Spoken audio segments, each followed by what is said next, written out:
ఐశ్వర్యములకు నిన్ననుసరింపగలేదు, ద్రవ్యమిమ్మని వెంట తగులలేదు, కనకమిమ్మని చాలా కష్టపెట్టగలేదు, పల్లకిమ్మని నోట పలుకలేదు, సొమ్ములిమ్మని నిన్ను నమ్మి కొల్వగలేదు, భూములిమ్మని పేరు పొగడలేదు, బలములిమ్మని నిన్ను బ్రతిమాలగాలేదు, పశుల నిమ్మని పట్టలేదు.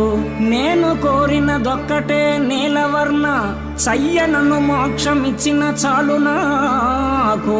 భూషణ వికాస శ్రీధర్మపుర నివాస, దుష్ట సంహార నరసింహ దురిత దూర.